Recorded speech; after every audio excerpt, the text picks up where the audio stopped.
was a dark era in ancient Greece, several thousand years ago, where gods clashed with titans and mortals bent to their will. Ares! Destroy my enemies, and my life is yours. It was also a time when a ruthless and skilled Spartan captain rose to power by spreading terror and brutality throughout the villages of Athens. Burn this village! Burn it to the ground! With his lust for victory, and through a devilish pact with the god of war, Ares, he found himself seeking vengeance against the very gods who have given him his unyielding power. Ares! Athena! You conspire against me! You will pay for this, Zeus. Be certain of that. Thus was born the story of Kratos, conceived not in the ancient chronicles of Greek mythology, but in 2004 in a revolutionary game development studio in California. With director David Jaffe at the helm, the team at Santa Monica Studios created what some have deemed one of the greatest games ever made. It's a great game to allow you just to pick up and unleash your dark side and just go nuts. Released in 2005, God of War sold millions of copies and garnered numerous awards and heaps of critical acclaim. A legend was spawned, whose story was carried across several epic sequels that have met similar sprawling success.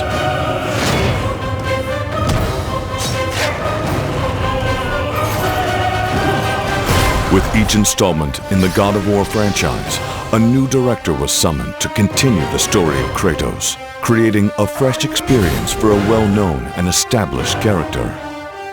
Join us as we meet the unique minds behind the legend and learn how each director developed their respective games and contributed to the mythology of God of War.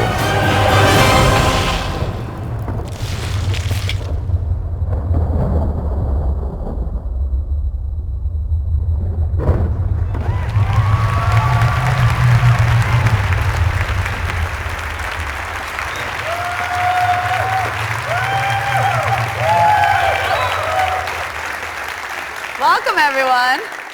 We have some Kratos fanboys here, I assume? Nice. God of War revolutionized the gaming industry with its epic storytelling, jaw-dropping action sequences, and a compelling cast of gods and goddesses, not to mention a quick and brutal lesson on Greek mythology. It is something I consider to be one of the most eye-catching and platform-defining franchises out there, and has set the standard for every action game that has tried to follow.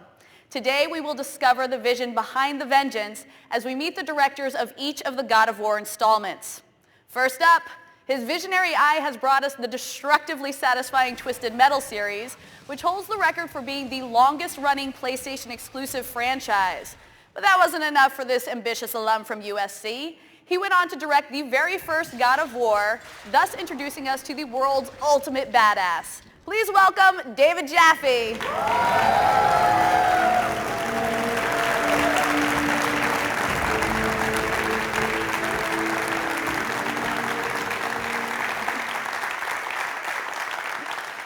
Next, as animation director of the first God of War, his talented team brought Kratos to life in groundbreaking graphical glory. On God of War 2, he expanded the story of Kratos, deepening the saga and turning it into a legend. Please welcome Cory Barlog.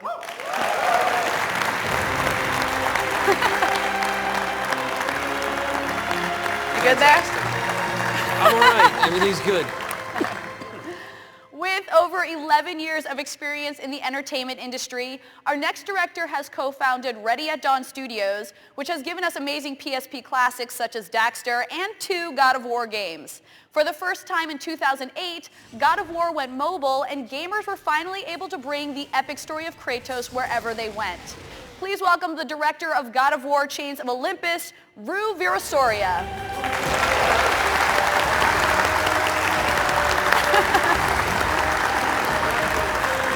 Right on, dude. As lead environment artist for the first God of War, our next guest helped establish the world that Kratos would inhabit. He stepped up to become the director of one of the greatest and most legendary games ever created for the PlayStation 3. Please welcome Stig Asmussen.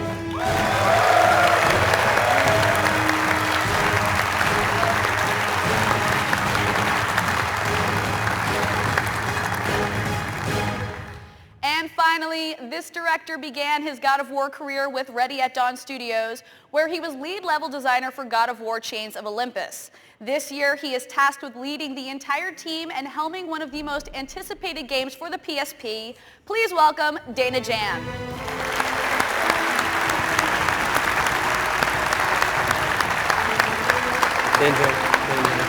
Ladies and gentlemen, the creative directors of the God of War franchise.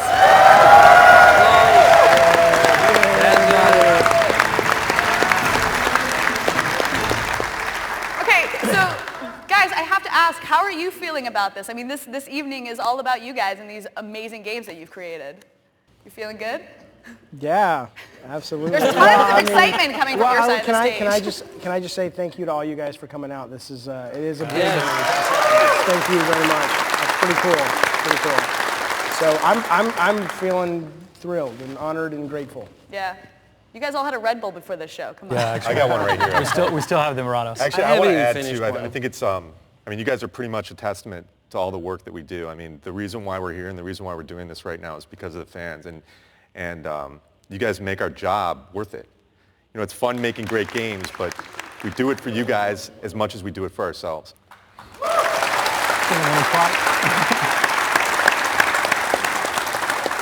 Okay, so we should probably break it down, brass tacks at the beginning. What exactly does a game director do? This is an excellent question. We talked about this earlier, but I mean, from my perspective, I mean, a game director actually is kind of like, you know, a captain on a ship.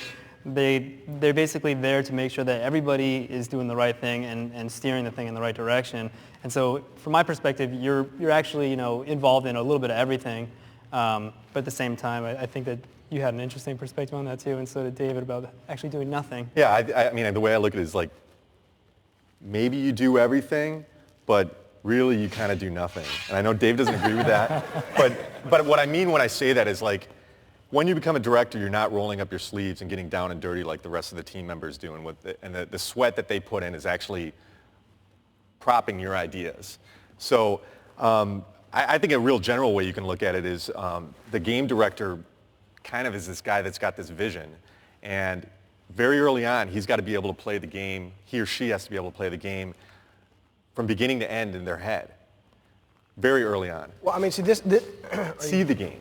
And they have to illustrate. They have to be able to illustrate that to the rest of the team. You're right. I mean, everybody. I don't know your background, but I mean, you can animate, you can draw. Not anymore. I can. What? Not anymore. But I mean, so yeah. I mean, obviously, the guys who are also in the trenches, who then move into a director role, I imagine would have a different perspective on it. But my perspective, though, is that when you talk about sort of the vision of the game, especially on the first God of War, when nobody, with the exception of a couple of us, had any idea what it was. Every single day you are sort of having to deal with the fact that you've got a very talented, incredibly educated, brilliant team that's going, does this guy know what he's doing? And you have to figure out a way to convince them by hook or by crook that you actually do have a vision in your head. And so when you say, well, the director doesn't do anything, I'll tell you what, I mean, it is a great job, and I'm hopeful that Sony allows me to continue to do it for them as long as they appreciate what I can do.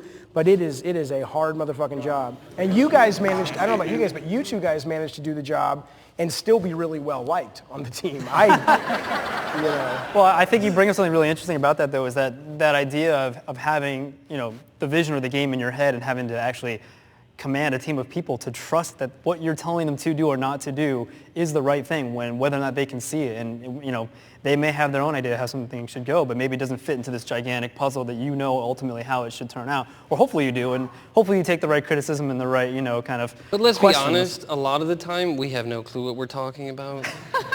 I mean, there are a lot of leaps that you make in this job where you're like, all right, look, I kind of know what I want, but sometimes you're discovering as you go. Yeah, and the thing is that's the hard part. If you don't believe it yourself, or if you don't know it yourself yet, it's making people believe in the idea. That's, I think, one of the hardest things. Otherwise known as lying. Yeah, well, that too, but becoming the cheerleader, right? But even when the morale is down, you got to make people believe that this is the right thing to do. And that's one of the biggest jobs, actually, as a game director, is always making people believe that this is good, regardless of how bad things feel. I have to respond to that, though, because seriously, as you're right when you're talking about specifics. If it's like, shit, how do the Icarus wings work? I don't know. Yeah. But the Not on the nugget, general. the core heart and soul of that game, I do think you have to know it from the minute you walk in, and that's what you have to protect the whole process through.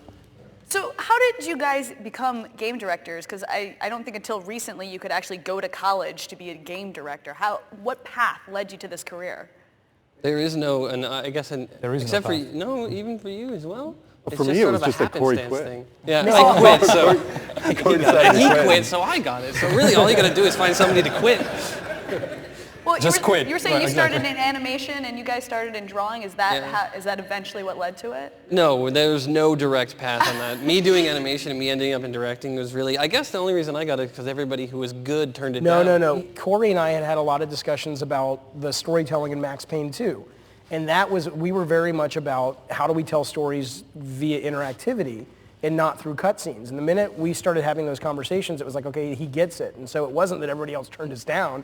It was just But that it was. It wasn't. It was the fact that those conversations kind of happened after everybody turned us down. If they would have happened earlier, you know. All right. I think sometimes you just fall into it. I actually wasn't expecting to direct. It just so happened that the person who was leading the project right there didn't fit in the mix. I believe that the game should be something different than what it was, shaping up to be, and basically said, you know what, I'm going to take the reins. And it's not so much that somebody tells you you're going to be that; it's that you become the person that the team needs.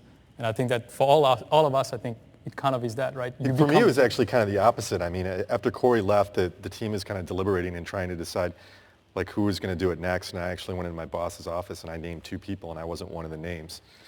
And he said, what about you? I'm like, no, I gave you the 2 people I thought it should be. And then he brought me back about a week later and he's like, you're going to have to do it. And the thing is, the thing that really sold me is the team was really behind it. He had conducted a lot of internal interviews and everything. And that meant so much to me. And to be honest with you, it was a challenge.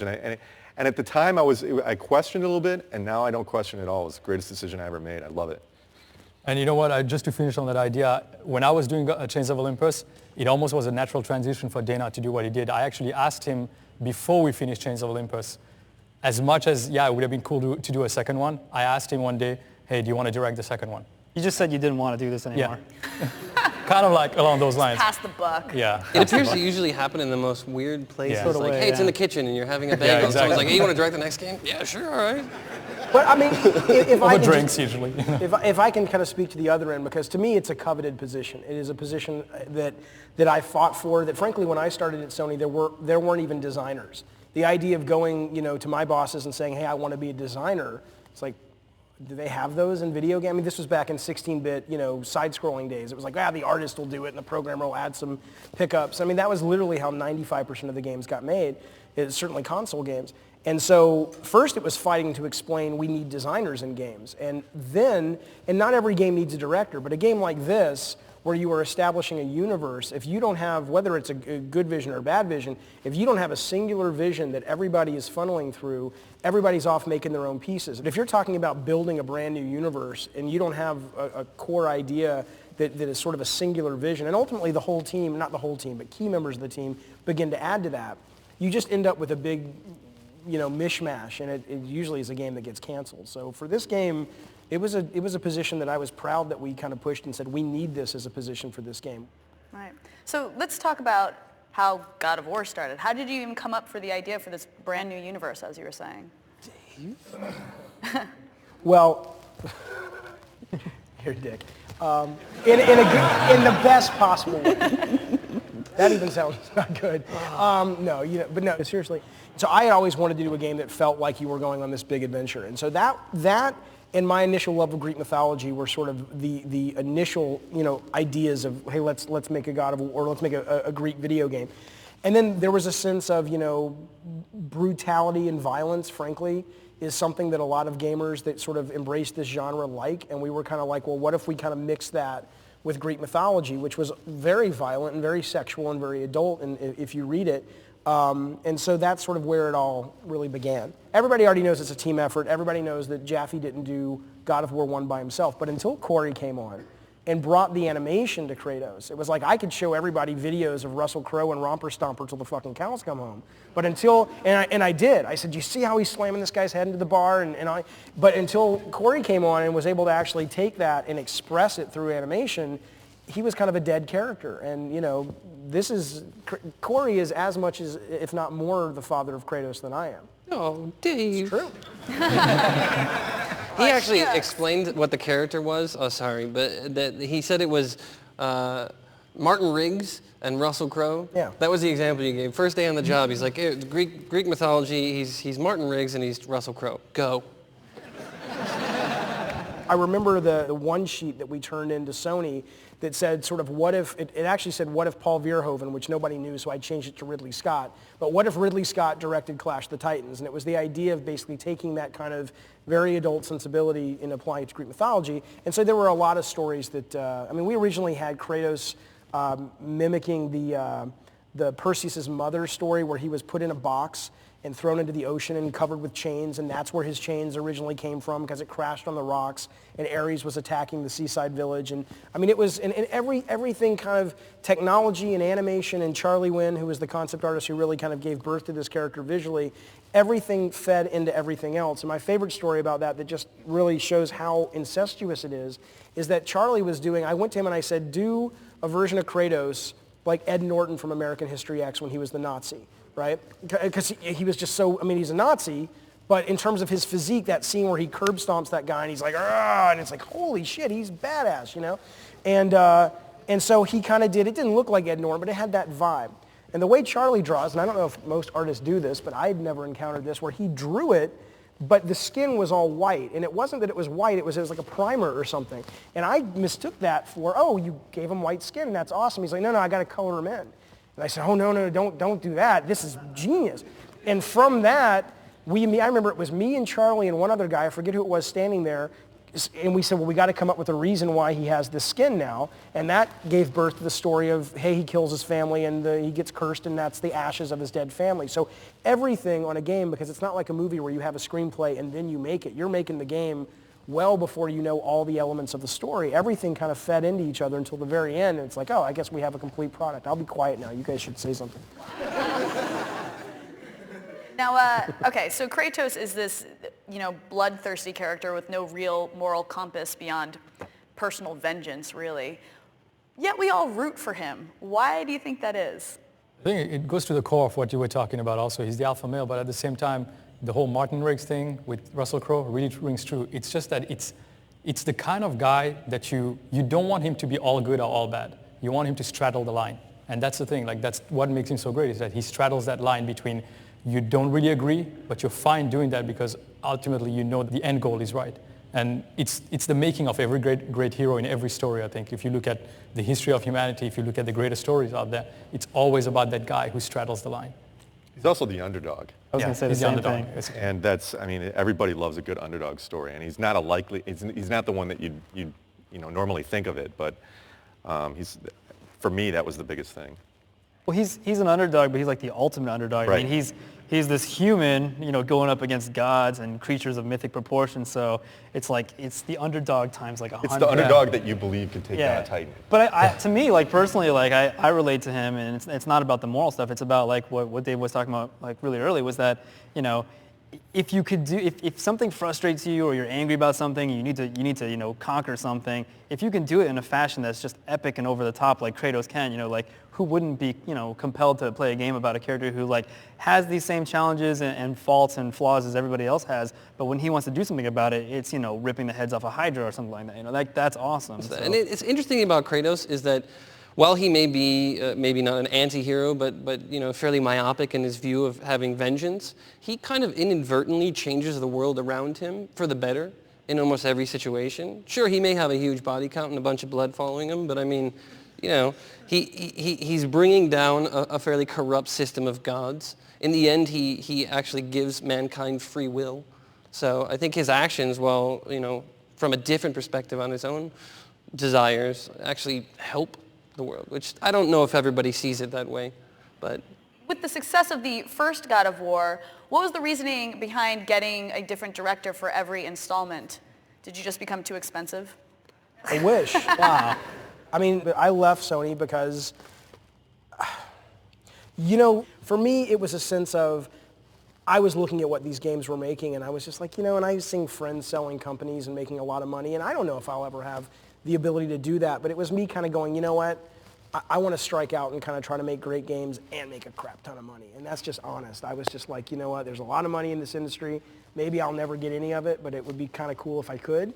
And so that was why I left, and you stepped in. Yeah, I think it was a little bit of the same. For me, I liked going into work with the people I liked going into work with. So seeing a lot of those people leave, and Eric Williams was a guy I'd worked with for like the last 15 years. He was the main combat guy on God of War 1 and God of War 2.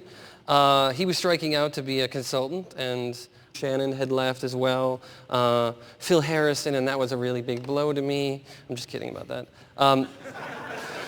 So I kind of realized, like, you know what, staring down the barrel of a long 3-year crunch on that game with not some of the people, excluding some of the people I really enjoyed working with, kind of, it didn't appeal to me anymore. And other opportunities, you know, getting to work with George Miller, I was pretty much not going to pass that up. So it wasn't any sort of indicator of like, hey, you know what, we got to have a different director. It was a good spin. It's a great spin to say, hey, we have a different director. That was the whole process from the beginning, is we wanted somebody different. But the reality is maybe our own egos got in the way. So we all wanted to move on and do bigger, better things, calling all cars. Yeah, I mean, for me, nice job there. But as far as, you know, moving on, I think it's not so much that I didn't like doing what I did or anything like that, but we started the company, me and a couple of other friends, and at the time that God of War was finishing, I think the company as a whole needed me more than the game did, and I was juggling business with making a game, which is always a bad idea because you'd end up by arguing with yourself constantly, because creative ideas don't necessarily make good business ideas. And when I talked to Dana, it was mainly that. It was just, you know what, at least for the time being, I need my focus on strengthening the company, and I couldn't do both and be sane. But you know what, that said, we have 5 directors, 5 games. I think that's the reason why the games work that well. I was just going to ask, why do you think having so many different directors is beneficial to the franchise? We all have our different takes. We might not agree with everything that we would do, you know, in each of the games. But that was the beauty of it, right? It's like the franchise wouldn't be what it is if not for the fact that we all brought a little bit of ourselves into the game we're making. So then let me ask you this. As the franchise has progressed, how have each of you changed the character of Kratos? How do you think his arc has grown over the games?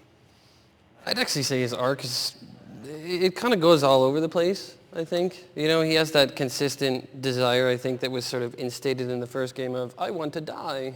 I did this horrible thing and I'll never forgive myself for it. And it sort of returns a little bit to that.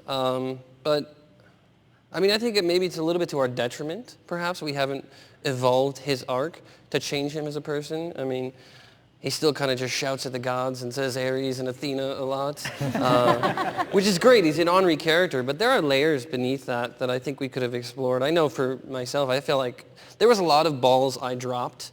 That didn't sound right, did it?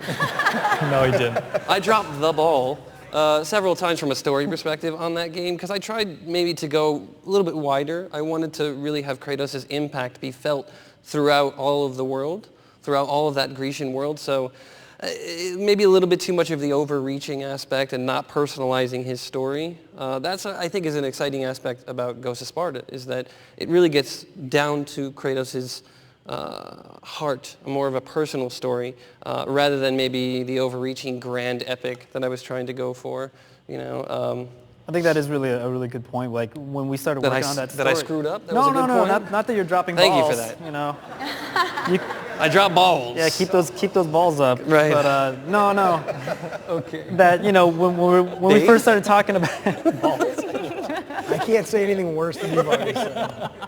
No, but that when we first started talking story on Ghost of Sparta, I mean, it's this huge story with this huge arc that, you know, one of the decisions made early on was to focus on a smaller aspect of it, right? It's like we kind of know the big picture, but let's let's hone in on a part of his backstory that'll connect this game to the other ones, and let's really tell it in fairly great detail so that you can get, you can get a lot out of it, and you kind of feel like, oh wow, we didn't just kind of gloss over that. That was kind of an important thing, and it really does tell me a little bit about why he's so pissed off. And so I think that was actually a cool choice. Maybe you dropped some balls, but I think you picked them up. Thank you. We're going back to that? Yeah, we're going back. We're done with that, though. Right. We get the reason behind the rage. So what did each of you learn from Kratos along his journey? I can tell you exactly. God of War is about a guy who, God of War 1, is about a guy who puts everything aside for his ambition for work. And he loses his wife, and he loses his kid. And, that's all I need to say about that, so. I don't even want to follow up with anything now. I don't mean to be sad. You couldn't have waited till last. It's about putting your work ahead of your spirit. I mean, that's what that's what it was about for me. So I guess killing people solves problems is not really going to go over so well. No. You're the one who went grander and bigger. It totally can be. Right, yeah. No, I did learn something from Kratos, actually. Tell me. What you want, you should just take it. It seems really basic and really simple, but quite honestly, Kratos gets everything he wants, save for the fact that he doesn't get those horrible memories of killing his family out of his head, which was a great little whoop, pull the football away. But I really do believe there is a lot to be learned from that of, if you want something, be damned the consequences. Be damned this sort of pessimistic thinking that you could talk yourself out of it, and just do it. Because if you don't do it, you won't do it. Now it's time for deep thoughts. It's very true, though. No, it's very true. And Dana, we haven't seen your game yet, but... Yeah, well, soon enough. Yeah. But no, I think from a character standpoint, I think super insightful what Dave just said about the whole idea of Kratos basically forsaking the things that really matter in his life for his job. It's like war, making these games. These games are really, really hard. So who you have in the trenches with you really matters. And it's a really strong group of individuals that work together as a team to make these games. But we're all sacrificing stuff. We're all making choices every day, to make these games as epic as they are, so you guys will enjoy them. But there's a cost to all of them. So remember, when you get your $5 off at GameStop for the used copy. I'm kidding. The God of War series saw Kratos traversing worlds not often seen in video games. Let's take a look at his epic journey.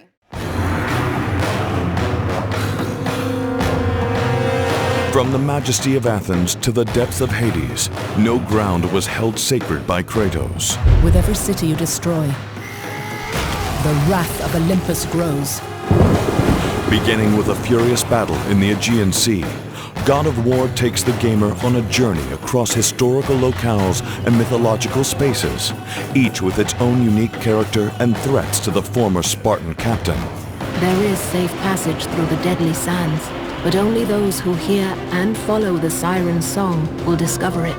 Level design is a lot about coming up with the puzzles and the layout and the pacing of an area, and coming up with the themes and how they integrate with the story. Amidst the diversity of environments, they all have one thing in common: a grand scale with larger-than-life set pieces waiting for Kratos to conquer.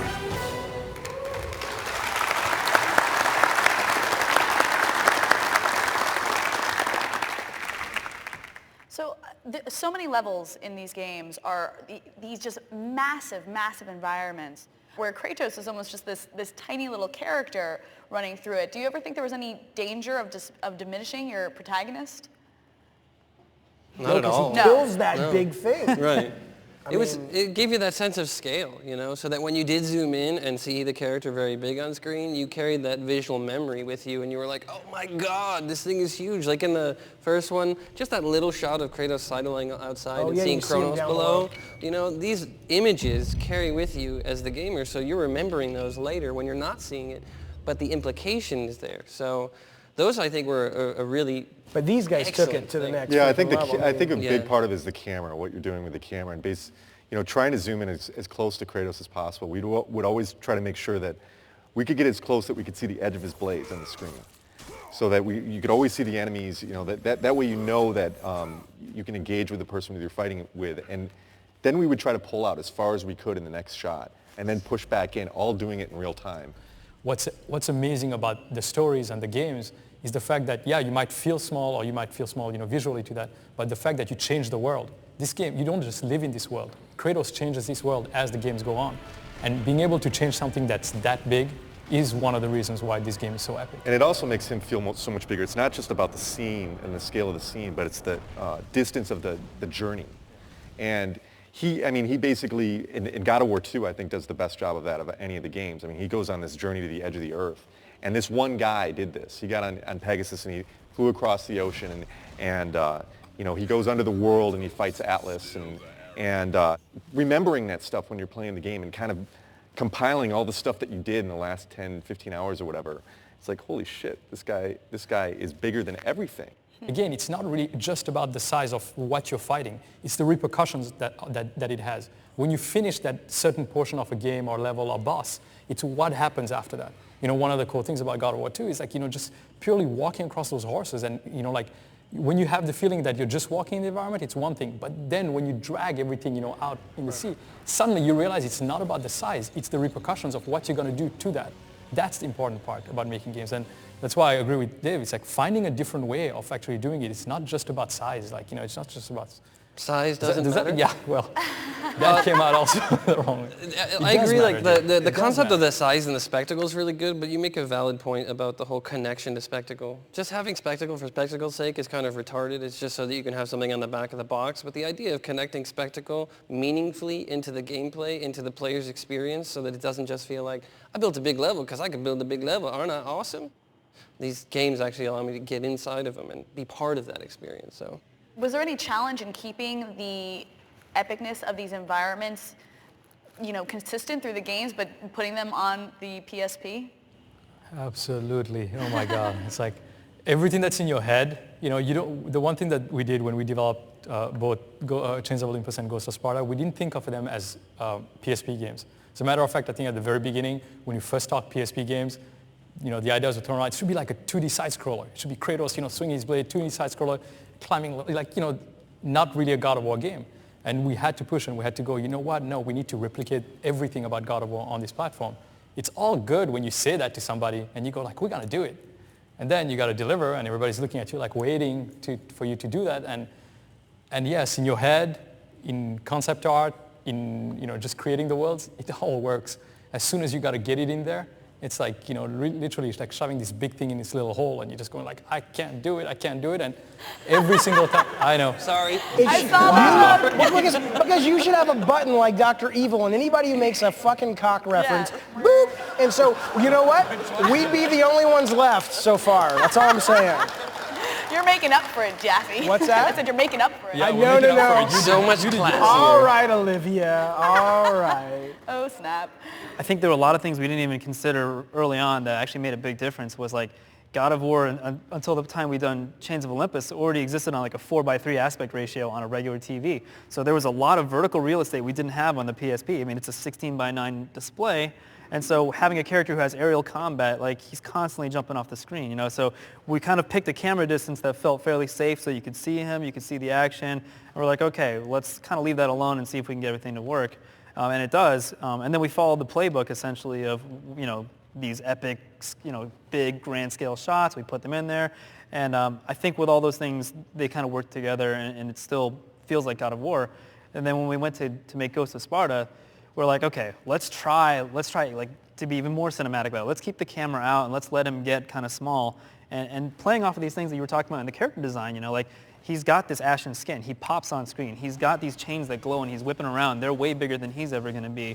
So if you show him really close up, even on the PSP, and he fills most of the screen, and then you pull out because a giant monster just came out of the ocean, and he gets really tiny, it's okay because so long as he's still readable and he lights, it's going to work and it's going to still feel epic. And I think even on the handheld, people are just going to be surprised that it still works. Yeah, you just got to hope that your PSP doesn't blow up or something like that. Seriously. All right, so Dana, let's talk a little bit about Ghost of Sparta because we actually get to delve into the lost city of Atlantis in this, which is something we all know and yet we know nothing about it. So what kind of research went into developing this? I mean, we kind of looked into some of the ways that people had thought, Atlantis had sunk. We were like, where could it possibly be? We looked at locations. We actually looked at some of the work that had been done previously for God of War on Atlantis. Like, apparently Atlantis was a place that was slated to be in, what is it, one or two games? Two games now. No, in God of War 2. Just in God of War 2? Okay, in God of War 2 even. And there was some fantastic concept art that was done for that game, and we're like, they had already some ideas. So we looked into all that, we kind of factored that in, and then we started having a little bit of fun with it, as God of War seems to do with everything. We were like, well, if there's a city of Atlantis, what better way for it to disappear than having your main character be responsible for the end of it. Nice. The strength of a protagonist is defined largely by the antagonist standing in his way, and with God of War, there was no shortage of gods, mortals, or monsters attempting to stop Kratos on his path of vengeance. So here's a look at the villains of God of War. Ares, you will die for what you did that night. If vengeance is the central theme of God of War, then those at the receiving end of Kratos' revenge must tremble at the mere reputation of the mighty Spartan. Yet the villains standing in the path of Kratos definitely hold their ground against him, as they themselves are extraordinary forces to reckon with. From legends such as Hercules to gods like Ares, each posed a formidable threat to the Spartans' path of vengeance, all leading to the ultimate villain himself, the king of the gods, Zeus. They have so much history, and that history kind of unfolds in the horrible things that they do to each other. I will tolerate your insolence no more!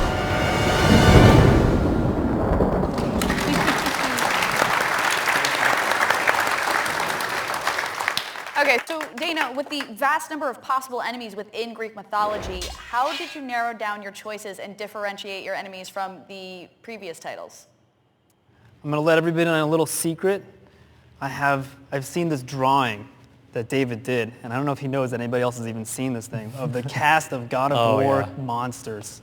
It's like a napkin drawing. It's like on the board. It has a Gorgon on it, Cyclops, and that's it. That's all the characters you need. It's this bestiary of animals drawn on a napkin. No, I mean, there's a lot of good creatures out there. There's a lot of good characters in mythology. So it's that notion again of what do people expect out of mythology. So we obviously pick those A characters that maybe people have already seen already in the previous games, but we kind of put a new spin on them. We try to redesign them, not just because we want to be clever, but because we feel like if they don't offer something new each time you play these games, then you're just going to get bored of them. So we went back and we actually looked at our entire cast of characters that we used for Chains of Olympus.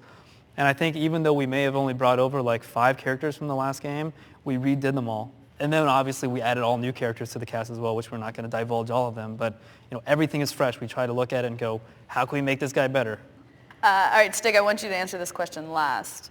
So the other 4 of you, why do you think Kratos kills himself? That's a good question. I mean, to me, it's like at the end of 3, when Athena is demanding back her power, it's obviously like he's basically deciding that he's done being manipulated. Like what Corey was saying, it's like everybody's been just taking him on this ride and they're all lying to him and nobody's made his situation any better. And so I think he realizes at the end that if he can't save himself, that maybe he's just going to do a solid for humanity. So he's going to deny her that ability and by effect allowing mankind to basically, take it up for themselves. And so I think it's this cool kind of, I'll sacrifice myself for the greater good. Well, I don't know. One of the things that I think rings true in the series and in all games is that at one point or the other, I think Kratos knows himself, even though Athena tells him and all that stuff. It almost seems like he knows that he'll never forgive himself. He won't. From the moment that that moment happens, with killing his family, killing his daughter, it's something he can never get back. He seeks it. He wants redemption. He wants forgiveness. Actually, he wants to forget more than he wants, forgiveness. And at one point or the other, I mean, we've explored it in our stories on a more personal level. He can't. It's just that he's doomed. He is forever doomed. And I think what you see actually in him killing himself is really the fact that he can't forgive himself. He'll never will. Korea, David, do you have anything to add? You go first. Well, I mean, there's the smarmy answer. The smarmy answer is death in God of War is pretty cheap. He's already been dead a couple of times and crawled his way back out. So at this point, it's kind of like just taking a flight, somewhere. But from a story standpoint, I mean, God of War, the entire God of War story opens with him trying to kill himself. He clearly doesn't really care about dying, and once he's done what he came to do, which was get his revenge, maybe there's a sense of now I can finally go be with my wife and kid who are dead, and so maybe it was to be with them. I mean, I think the ending of 3, was intentionally ambiguous. I mean, correct? I mean, I can't say I entirely understood the intent behind it. I got on Facebook immediately. It was like Pappy, who is the lead designer on 3. I'm like, what is this? Not in a bad way, but like explain to me what I'm, So I mean, it was a good ambiguousness, but for me, I kind of took it like he wanted to be with his wife and kid. He did what he came to do. And if Athena ends up kind of not getting what she wants and mankind gets what they want or what they ultimately have in the process, great. But he's basically done. I think Kratos is kind of an accidentally altruistic character. I don't think that he has ever an intent. He never has intent to be altruistic. He never has intent to help mankind. So it was a little bit of a struggle for me to see that he's doing something to help mankind, making a conscious decision. It feels very awkward for him as a character. As far as why he killed himself, honestly, you kind of said it. Death means nothing in this world. You crawl out of Hades, and there's a whole life that goes on after you die. So you kind of get caught in this little loop of like, okay, he killed himself, but then he's going to still have to live with the fact that he killed his wife and child just in another location, and he won't really be able to do anything except there's better crawl therapy out. down there. Yeah. So honestly, I was a little confused by that, but I think maybe it is, like David said, it's an intentionally ambiguous concept at the end. I would say he did it for ratings. Isn't that true of anything in Hollywood? Yeah. All right, so Stig, give us our answer. Did he did it for ratings. He did it for ratings? Yeah. Good job. Yes, I got it right. You know what? Everybody was pretty much right. Corey's right. Kratos didn't do it for mankind. That was kind of a byproduct of him getting what he really wanted. And all he ever wanted was to die and be back with his family, hopefully. I mean, who knows where they are right now. But everything has changed, and maybe that's the only thing that he's got left. I mean, he's a pretty selfish guy, and I don't know if he really wants to be with his family for any good reasons other than to kind of say that he righted the wrong that he did to himself. So. And to them. Right, exactly. But I mean, I don't even know if it really mattered to him what happened to them as much as what he did to himself by killing them. He's a very selfish guy. Well, and I think that's one of the reasons, and again, I'll take 10% of the credit, but I'll give you 90% of the credit of the hug in God of War 1, which to me is one of the very few instances in video games, certainly mainstream video games, where I go, okay, you know what? You can mix emotion and gameplay together, where you actually see and get to play a hint that, okay, here's some depth to this guy. He when he hugs his wife and kid, and it's a play mechanic, I just thought that was the greatest thing in the world. To me, when you say he's selfish, he is, but I think moments like that, which are very few and far between, do show him as someone that underneath all of this, it's a guy who loves his kid, a guy who loves his wife, and I thought that was Ghost great. of Sparta has a lot of that. I haven't seen it yet. A lot of that. It's badass. I swear. Now, Ruse kind of touched on this already, but do you guys believe that Kratos has finally forgiven himself? No. I don't think he ever could. I think that's the fire that burns inside of him, I think that's what drives him forward. And I honestly think if he went to Elysium and saw his family, I personally don't feel that he could face them. Well, I think it's cool too that if he's such a vengeful character that it's even like an internal vengeance. Like he won't forgive anybody who's wronged him, including himself. So if he's going to kill himself, that doesn't seem like someone who's forgiven themselves. You would probably be like, okay, I forgive what I've done. I'm going to live with it, and I've come to terms with it. Stig, was there ever a moment where you wanted to answer that question while directing the game? Well, I think there's a whole gameplay sequence where we do that right before we go into the first-person kill with Zeus. I mean, you walk through his steps, and he finds his wife and daughter, and then he finds Athena, and he basically comes to terms to a certain extent with himself, but does it mean that he forgives himself ultimately? I think that's still in question. I mean, there's more things that we could do with it, and I don't really want to get into that right now because maybe potentially that's something we might see in the future. That sounds like there's a sequel coming. That sounds like God of War 4 might be coming soon. There it is, announced. Key to his battle with Zeus is the Blade of Olympus, a massive sword that is somewhat of a reoccurring character itself. But that wasn't the only weapon Kratos had in his arsenal throughout this saga. When we were designing the main character, it was how do you put a guy on a box cover that people are going to immediately know who he is. It was all about the weapon. When attempting to topple the gods of Mount Olympus, sometimes brute strength and sheer will are simply not enough. You have learned to use the blades of chaos well, but they alone will not carry you to the end of your task. As such, Kratos encounters a plethora of unique weapons to use. Some earned, These are the blades of exile. They will help guide you on your journey to the flame. while some taken. Either given by a god or taken from an enemy, each of Kratos' weapons leaves him more equipped on his journey of vengeance. The game's designed around you having to beat the crap out of lots of guys. When it's you and one other guy, man, he's done for.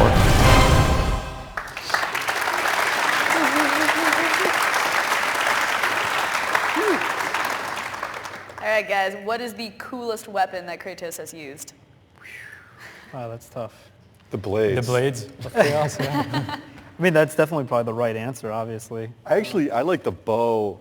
First, when I started playing God of War 2 with the bow in it, that felt just right because now you've got this extension, this like kind of projectile thing, and then we took it a little bit further in God of War 3. But I'd say for me, hands down, it's probably the bow, just because you can whip it out at any time. You can light guys on fire, like groups of guys, and it's. There we go again. There we go. Beep. See, I didn't even But know that time. I think it allows a nice kind of wild card to be thrown into the battle, and yeah, it's sweet. There was a moment, I think, I had taken a trip over to Santa Monica, and you guys were not done with God of War 3 yet, but you were showing me like a little test level, and you guys had like the Blade of Olympus all decked out there, and I was like, oh my God, the Blade of Olympus is so badass. Like, obviously, I think the blades first and foremost are the best weapon in the game. But that thing, it's cool because it looks like it belongs to somebody important. I think that was one of the things that I always thought was really clever about God of War, was that a weapon is a weapon, but at the same time, like, it should also be a character too. I mean, when I look at the Blade of Olympus and it has like all those people on it, and it's got that crazy big blood groove and it glows blue, I look at that thing and I go, that's just like, it inspires me to want to chop people up with it. Okay. In a good way. He's a little disturbed. I mean, there's like two categories for that too. There's the sort of iconic aspect of Kratos' blades. They're like the fedora and the whip for indie. I mean, they're very, like, Kratos is not Kratos without the blades. So I think the weapons are fantastic. As far as the gameplay usage, I actually really liked Army of Hades and Chronos Rage. I think those ones were awesome. The Fire and Forget, you could just rock a bunch of enemies with that. Those were just absolutely fun to use. But they're kind of, they blend in the background with the sort of large collection of magics and weapons that you use. So I think the blades sort of always win, hands down. Well, I think the Medusa head was the very first image I ever had of God of War. The idea of a guy going around with this and sort of using it as a weapon. I still love that, and I love the move you guys did in 3, which was kind of like the Spartan flanks, kind of everybody kind of, huddling up, and then I love that move. So. The shields? Yeah. That's awesome. So, Dana, what new weapons can we expect in Ghosts of Sparta? Wow, it's a good segue into that, I guess. I mean, I guess touching on kind of what you were asking just a second ago, one of the weapons that we kind of already put out there that people have been, seeing, and you played with, I guess, at E3 probably as well, is the Arms of Sparta, which is a spear and shield combination. And that actually comes from just, classic, visuals that we see Spartan warriors, wielding. We took a different approach with the secondary weapon in Chains of Olympus because we just wanted to do something different and actually really change up the play style. I think the same is true with this weapon, the spear and shield combination we have in Ghost of Sparta, because I think we realized it's not a good idea to try to outdo the blades. The blades are just awesome. Everybody loves them. They play great. You can do cool stuff with them. They're always going to be good. The thing to do is to maybe go, what else could Kratos use that's also useful, that doesn't compete with that maybe complements it or allows you to play in a different way? So we started looking at defense, you know, and it's like this thing where it's like, it's not really fun maybe for the average gamer to play defensively, right? Like, I don't want to be sitting there, hunkering down, just blocking all day. I want to be out there mashing buttons and killing guys and just wrecking fools. So we took defense and turned it into kind of an offense. Like, so he's got this shield, and then you can do offensive things with it. You can move while you're blocking. You can gain ground on guys. You can just bash the crap out of them. You can launch them in the air with it.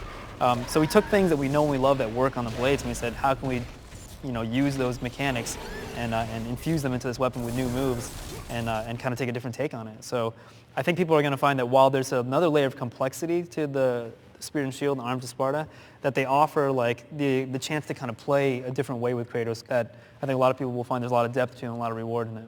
Well, it also feels very Kratos-y to turn defense into offense. I mean, he's not a man who's going to stand there and block. He's a guy who's just going to he's not going to wait for things to happen. He's going to make them happen, even if it is being kind of covered up. Right. So among the many revolutionary elements introduced by the God of War series, perhaps the most compelling is the epic storyline that takes Kratos through the world of Greek mythology, all while establishing his own legend. Here's a quick look into the sprawling saga of God of War. Is it Athens you have come to save? No, I can't! With its unique use of flashbacks and non-linear storytelling, God of War took gamers on a journey filled not only with adventure, but with powerful emotion. My wife, my child, oh. The game is really to make you feel like you're in an adventure. It's an epic adventure.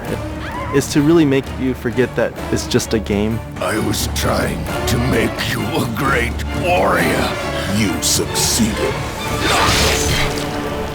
Not to be outdone, God of War 2 expanded on the legend even further, taking us through the massive world of ancient Greece and integrating Kratos' own quest with the stories of famous mythological characters. Do you not know who I am? Have you not heard of Icarus? So it's a sort of an interesting tying together of all these different elements and really bringing together the actual mythology of all of these gods being completely insecure because of the kind of cyclical nature of overthrowing each other. And like many epics before it, deeper stories can be gathered from the main plotline, such as the tales for Chains of Olympus and Ghost of Sparta. The two PSP games shed light and expand on a period of Kratos' life not seen in the trilogy. Zeus! Your son has returned! I bring the destruction of Olympus! And God of War 3 provides an epic conclusion to a legend that has woven itself to mythic proportions. My vengeance ends now. All of this wrapped up with an intricate theme of vengeance and redemption. The power of forgiveness comes from within.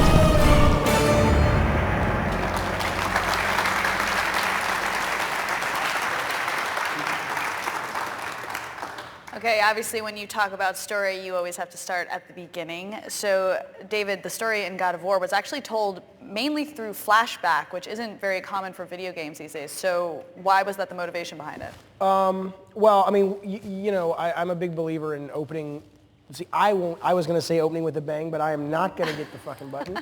So, but I'm a big believer in that. I mean, like if you look at Indiana Jones, if you look at James Bond, the idea of opening with a suicide, was really compelling. But then obviously the question becomes, well, who is this guy and why? And so we immediately need to travel back in time a little bit to learn that. So that was the initial reason that we said, okay, let's tell things out of order because we need to open. I don't want to open with a tutorial. I don't want to open with learning the character. You just want to get in and play, And so that was that reason. But the other reason was, a lot of times when you play video games, it may take you a day or a week or a month or longer to finish it, just depending on the length of the game and what's going on in your life. And so you tend to forget a lot of the details.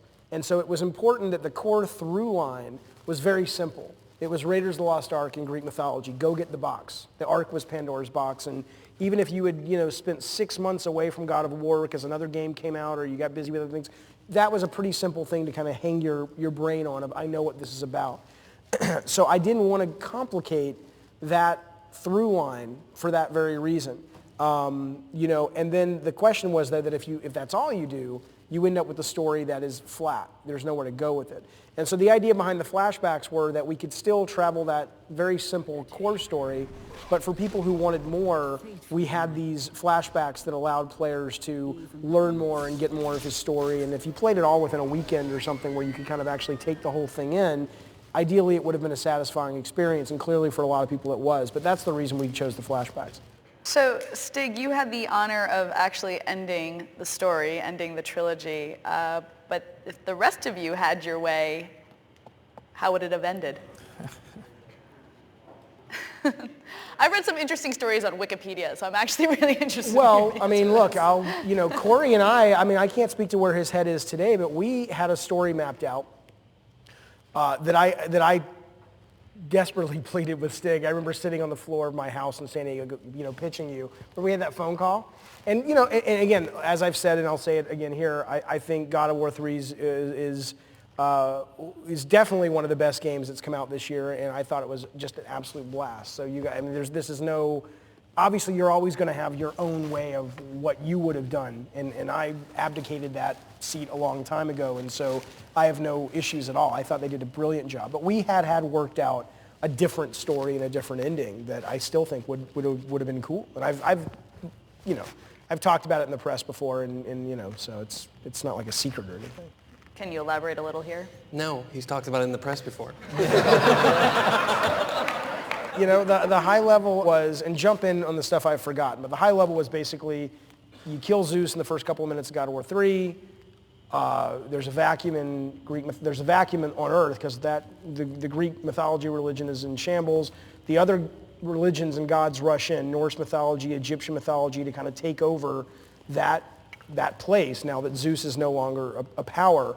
And it really becomes sort of a mashup of Greek and Egyptian and Norse mythology, where Kratos kind of gets to journey to all these other locations. And it kind of sounds like a toy, but you'd have like Egyptian Kratos and Norse Kratos, and he kills Thor and takes the hammer. And I always love the idea that the reason we have the Sphinx in Egypt is he has used the Medusa head to freeze this creature out in the desert, which ultimately ends up being what the Sphinx is. But ultimately he ends up getting all the gods to fight amongst themselves, thus ignoring man on Earth. And the way Kratos realizes that you kill gods with finality is that you get people to stop believing in them. So as the gods have ignored man, man begins to turn away from the gods, and that's how Kratos kills all of the gods. And now with all of the gods dead, he uses the blades of chaos. We were going to use the 6-axis, and you were just slitting your wrist, and that's how he dies. And the last scene is like sawing a log. The last scene would have basically been two things. There was two epilogues. One was the controllable wise men going towards the North Star, indicating that even with all that Kratos has done, man always needs something to believe in, something to aspire to, and it was the beginning of the rise of the new gods that we have today, and a lot of people would say are also on their way out.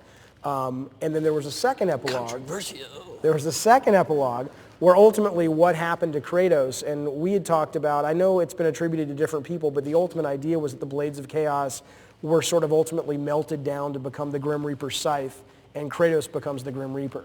And that was the ultimate way, correct, that we had planned on ending the whole God of War. That was the way you planned on ending it. Well, come on, it was in God of War 2 No, we had talks. What I was setting up in 2 was this idea that Athena had died and was the first person in the pantheon of gods to actually have a selfless act, to die from a selfless act. So she had kind of ascended to this higher level.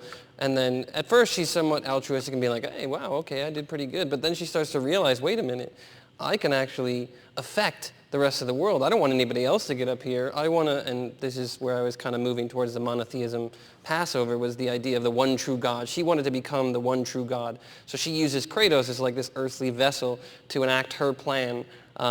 Whether she admitted it in the third game or if it would continue on past that, it always kind of, for me, felt like everyone's betraying him, and she's the one coming with this cloak of friendship. And even throughout the entire game, she always maintains that friendship, that idea that, look, I sacrificed for you. I prevented you from killing Zeus, but I did it for a bigger reason. There was a greater cause to ensure that Olympus stayed strong, otherwise you wouldn't want what was going to come after that. And then she realizes what could come after that would be her in control, her in power.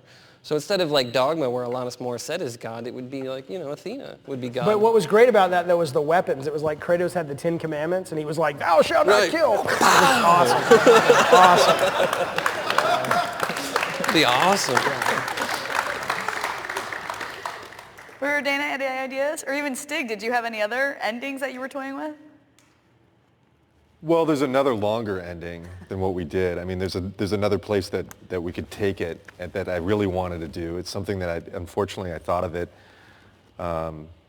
too late. Like it really came to me too late, and it was one of those deals that there's no way we could have gotten it done on time. But it kind of sets the groundwork where I kind of see the game going potentially in the future. God of War 4, people. God of War 4.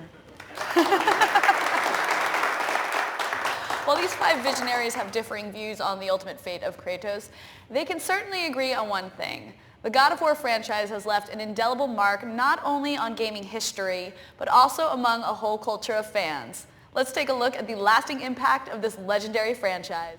My lord, Kratos! Another city is ready to fall! Soon all shall know the glory of Sparta! While God of War may have simply intended to become an action-adventure game, it has clearly struck the imaginations and psyches of millions of fans. It was excellent. It was, disgusting and exciting all at the same time. Spawning a brand legacy that rivals the biggest names in pop culture. I said I think this game needs to be a defining game for this generation, and I truly believe it will be. It is no longer just a series of games. It is a phenomenon. This is one of the best things I've ever seen. This pretty much blew everything completely out of the water. Setting the bar for games to come, it has spawned various merchandise tie-ins, demands for a feature film version, a best-selling CD, and a rabid fan base. So, as Kratos was seeking vengeance at the summit of Mount Olympus, the God of War franchise found glory at the top of gaming history.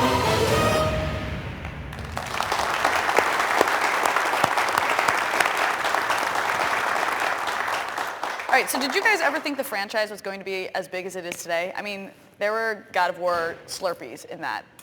That's pretty awesome. I'll tell you what, when I was playing, one of the things that when we were making God of War 1, I was always going home and playing other games, and nothing was as good as what we were making at work. Not even close. We got Game of the Show at E3 that year. Like, we're going to get Game of the Year. And this thing is going to, like, go, people are going to go bananas over this game. So from that point forward, I think we kind of could see that the game was going to get huge. Slurpee cups, I don't think that's something that that we means could you ever made it, dude. Exactly. I think that what it means that there's God of War Slurpee cups is pretty awesome. The idea that the franchise has grown that big, but I kind of look at it as a mark of the apocalypse. That there's like Kratos Slurpee cups. I think that's weird. Like the way I look at it though is like when I was a kid and I saw the Superman glasses and I saw the Star Wars glasses, I thought that was the coolest thing in the world, and I still have some of those glasses. But they were glasses, weren't they? Yeah, Those they were. badass. They were. But it was really special for me to be able to work on something that I could walk into 7-Eleven and buy a Slurpee, and just feel like a kid again. And it's like this is my game, Let me just tell you, because everybody says, well, don't you wish you would have worked on God of War 2 and 3? And I don't. My answer has never changed. I'm thrilled that I moved on, and I'm thrilled with what the team did with the game.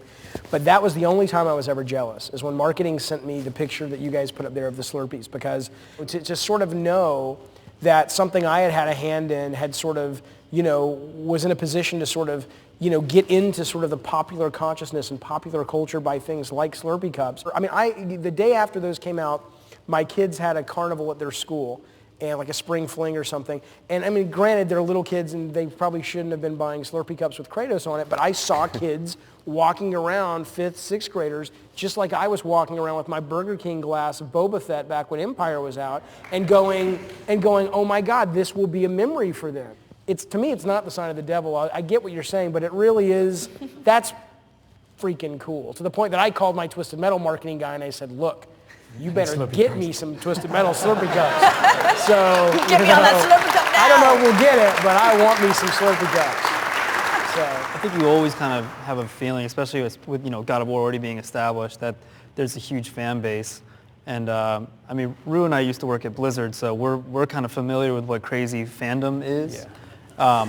But to me, that's not as kind of crazy as the little small personal interactions that I've had working on this game, where I almost got killed in a Taco Bell, I swear. I mean, yes, I was wearing, one of the God of War shirts, the black ones with Kratos on it, where he's got the arms back like this. And this guy with Coke bottle glasses, and I kid you not, a Discman with an Aerosmith sticker on it. Sweet. I mean, a Discman. This is like this year. A Discman. He looks me up and down, and he walks over to me really creepily, and I'm like, is he going to shank me? Like, what's going on? And he points to me, and just like this. I'm like, what is it? And he goes, this shirt. Where did you get this shirt? And I was like, whoa, okay, oh my God. And then he sounds like a bad guy in a kung fu. No, seriously, he had this die-hard accent. It was awesome. But I mean, so I kind of said, we work in games. I didn't even say that we were working on God of War, but he proceeds to tell me his impressions of God of War 3 and the action in God of War 3 and the ending of God of War 3, and he starts to tell me literally like a game review about God of War 3, and I didn't solicit any of it. I was scared for my life. But he held me captive for about 10 minutes, in Taco Bell telling me about God of War, and he was just a fan, so he loves the game, and there's so many people out there who are like that. So these little stories that we have to tell about this stuff, they're so meaningful, and they stay with you. It really does give you a sense of what you're doing touches people, even if it's only for, a few hours, it means something to them, and they really enjoy it, and they want more of it, and they appreciate what you're doing. So, it's a big thing, and I think all of us are very lucky to be a part of it as well. So, beyond me starting rumors for God of War 4, there is also rumors of a God of War movie. And if that was to ever happen, who would you guys like to see to play Kratos? Shia LaBeouf. Oh, man. He's in every movie now. He's so good. He's so good. I think some names have been thrown out actually before from Vin Diesel to her, but for me at least, just character-wise and somebody that comes closer to who Kratos is Jaimin Hansu. He's like Dave was saying just a little earlier, he's getting old, a little bit old, but at the same time, he's got that demeanor, he's got that physique, he's got the right just face, the complexity and also the intensity actually when you look at his face, so definitely him. I think we need to take T.C. Carson and get him on a serious roids program, because he could definitely act the part. Yeah. But I mean, I haven't seen anybody yet. I mean, I ask the question all the time, and there's nobody that's like, yes, that's the guy right there. Well, I'll tell you two things. One is part of the problem is Kratos is intentionally not beautiful. When I remember sitting back there with. It was Charlie, and it may have been Ken Feldman, who's been the art director on all these.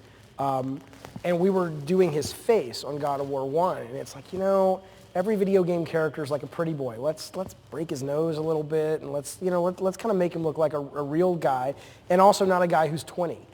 So to kind of find an actor who fits it. Now, they exist, but, they're not usually who the first people say when they think of it. But I will tell you, and I don't, there was an agent who I spoke with a few weeks ago, and she called me and she says, they just told me who's signed on to play Kratos. And first off, I was kind of like going, I didn't think we're still making a movie. I haven't heard anything about it for a long time. But so she, she's connected, and she says, and I won't tell you who it is, but she said, it's this guy. And I said, okay, that's all right. I mean, it's not, you don't hear it and go, that's perfect. But you're like, that's pretty freaking good, I will tell you the script went out about a year and a half ago to Daniel Craig, who plays Bond, and I thought that was pretty darn good, but he turned it down. But this new person's pretty good if that actually ends up being true. So how could you not tell us? I'll give you a hint. Let me give you a hint. A sequel to a movie that he starred in but hasn't appeared in any of the sequels just came out and bombed a few weeks ago. That's all I'll tell you. Just came out where? A few weeks ago. He starred in the original, hasn't been in any of the sequels. The last sequel just came out and crashed and burned. So that's your hint. I can't tell you who it is, but that's, But you'll probably figure it out from that one. Well, look at the movies that bombed. Someone Google this right now and let me know. Yeah. It's a little unconventional, but what about Ben Affleck? All right, so do you guys have any advice for an aspiring game director? Pursue a job other than game directing and luck yourself into it. That's how we all got into it. Get good at communicating verbally and through the written word with people. Conveying your ideas is a very large part of this job. If you're unable to actually communicate with people and get across what you need, not just what you don't like, but what you actually want and how to get people into that direction, then you're not going to do very good at this job. And then train yourself to not sleep. Yeah. Ever. And you know what? And the other thing is you have to believe in what you're going to do and the idea that you have and the game you're going to make, but more importantly, believe in the people that are around you. The game industry is way more, I don't know how to say it, it's way more collaborative in some ways than a lot of other industries. Games are made by teams, you know. Games are not made by individuals. We can be a director, but we're only one piece of a big puzzle. And it's not like, you know, we're up here, but there should be like 100 people up here, you know, doing this thing. The point is that at every step of the way during your career, always have somebody around you who will question you. It's so important because the day somebody stops questioning you or you stop asking for that questioning, you become George Lucas. I think one of the things, I think Corey said this, is that, I mean, don't aspire just to be, I mean, or don't try to be just a game director. Aspire to be a game director and become really good at something, become really good at anything. If you're making a statue, when you're making that statue, be the director of that statue when you're making it. You know, try to understand the story of what happened, who built that statue, and the story of what's going to happen to the statue after it goes in the game. And just try to be the best at any of those things that you can possibly be. I think what you brought up was kind of a good point too, Stig, which was that, like, it's good to be something to aspire to, but it's not going to just like happen just because you want it. Like being good at what you do and then kind of expanding on that and being able to prove to people that you know what you're doing, you're good at what you do is part of it too, because then they trust you. I mean, part of making games like this, I think at this level, is like literally instilling trust in people that you're going to do the right thing for them, for yourself, for the project, you know, all around. And I think instilling that relationship with them where you guys trust each other to do the right thing, I think that's a huge, huge part about being a successful game director. All right. If I may, I'm sorry. I don't mean to be contrarian, but but you will be. Well, because does anybody in here want to make games, or that's just not interesting? Okay, so when I was at USC, I wanted to make movies, and Jeffrey Katzenberg, who's a big famous movie maker, was there, and they asked him the same question. They said, what would you say to aspiring filmmakers? And he said, anybody who actually is capable of getting into the position that they really know in their soul they want to be in, it doesn't matter what I say. And it doesn't matter what these guys say or I say, because you know, sitting in this audience, if one of you in here is actually the next one of us, or Genova, or Miyamoto, you know it doesn't matter what we tell you, because you're going to get there anyway, because that is what drives you and gets you out of bed. So when someone says, don't aspire to be a game director, I say, fuck that. I aspire to be a game director. I want to be a game director. And it's a great career, so aspire to it, because it's a lot of fucking fun. End of the day, regardless of what we're saying, if you want it, take it. Yep. And if you're good at it, if you love it, people will follow you. Yep. There you go. I was actually kind of impressed by how many people raised their hands saying they want to make games, and I think a lot of these people are going to take your words to heart, but I also think a lot of these people probably want to ask you questions too, so we're going to open up the floor to you guys now. Where's our mic? Oh, there we are. Hey guys, thanks for coming out here. It's kind of a two-part question. Was it intimidating making this game, First God of War, going up against titles like Devil May Cry, Legend of Zelda, and Ninja Gaiden? And the second part of that question, how satisfying was it to know that you've actually raised the bar, so now Ninja Gaiden and Devil May Cry are now looking towards God of War? We were very aware of those games. Richard Fogey, who was up here, was one of our original combat designers. He's a great combat designer. And I remember we were playing Onimusha 2 or 3, and we were like, holy shit. We were heartbroken. Three yeah, it's the Jean Reno one. And I remember he said to me, I said, well, you know, I wanted to know. And I said, well, how do we compare to this? He says, well, they're like a Harley and we're like a Schwinn. You know, because this is before we really got our stuff together. Yeah. So we were very aware of those games, and I was always worried. And I, to this day, every game I see scares the crap out of me. And I think it's healthy, but it scares the crap out of me. They were those games, and every game today is the demon that chases you. Yes. That tells you that you're not doing good enough. And the moment that you sort of outrun that demon completely is probably when you start making crappy Uwe Boll movies. So I think it's always there, and it's great to have because it keeps you on your toes. It's a very I mean, look, scary here's a thing. good. You're doing Mad Max now. You can't not be looking at Red Dead and going, "Holy shit!" Everybody. But I mean, especially in sort of that Red kind of, Dead and Borderlands Yep. and that twisted something. Every day I look at. What is it? I look at all the games, and you know what? Also, I'm looking at Nate right there because Nate is a designer at Sony. And, Nate Gary, ladies and gentlemen. Nate Gary. Nate Gary, everybody. He worked on God of War 2. He worked on God of War, yes. Designer. But you know, I listen every fucking day. I'll talk to either Adam Orth at LucasArts, or I'll talk to Nate sometimes, and I know where that bar is. let me pick that up for you. And I'll look at Twisted Metal and I'll say, shit. I'm terrified every day. I don't know if on God of War 3, because you guys came out of the gate being the top of the cream of the crop, were you guys scared of anybody? Scared shitless. Of who? Of what? Uncharted 2. Yeah. That was a pretty big game.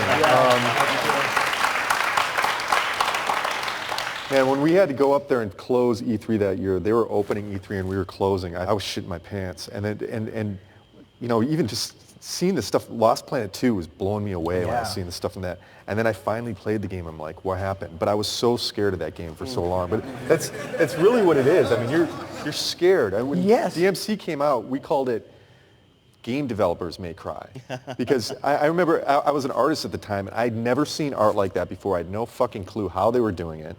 And that was one of the most satisfying things, is when we finished God of War 1 and seeing some of the reviews, it's like, yeah, we beat them.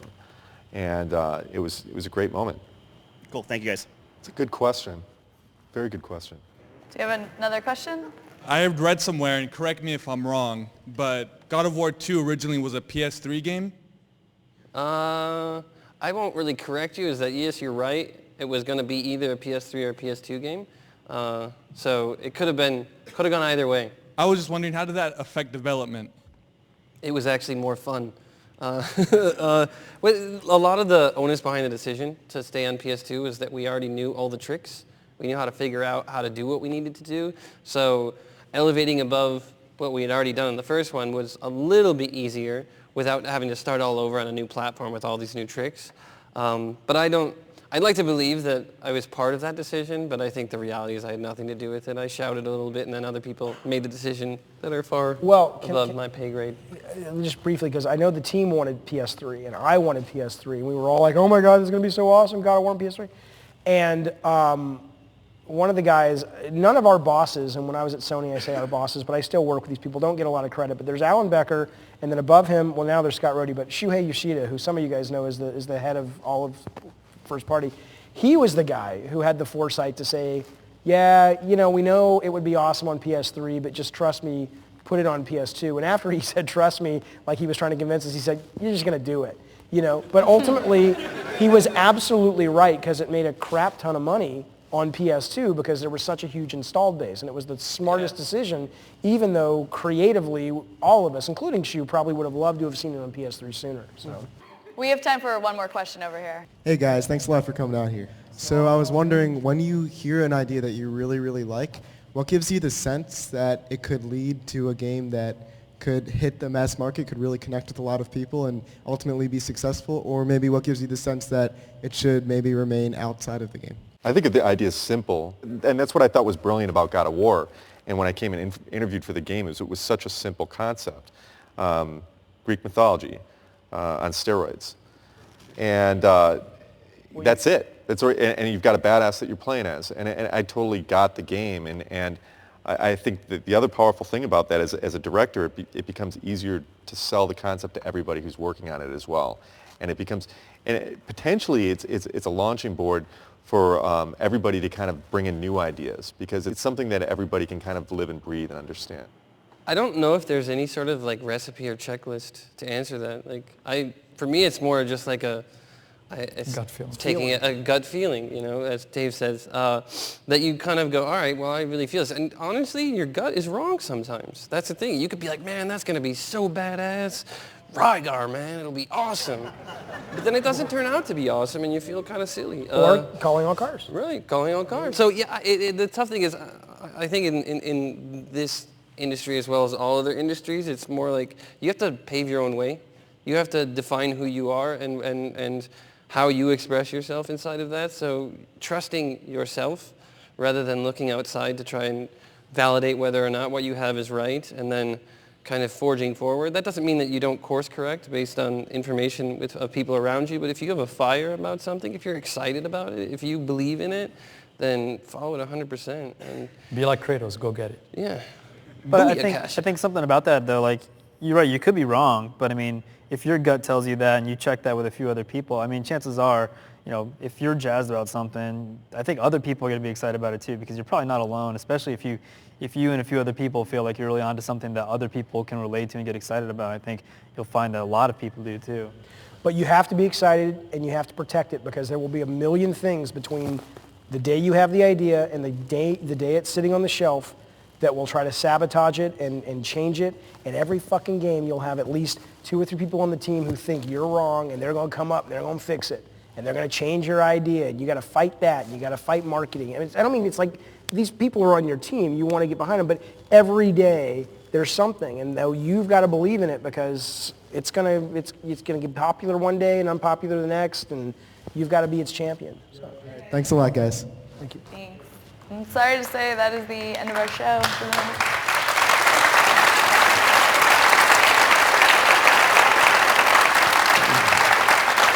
That's our show. I'd like to thank the directors for participating in this momentous occasion, the L. Porter Theater for this wonderful venue, and most importantly, you guys, the fans of God of War, for making a night like this even possible. Yeah. Ladies and gentlemen, the directors behind God of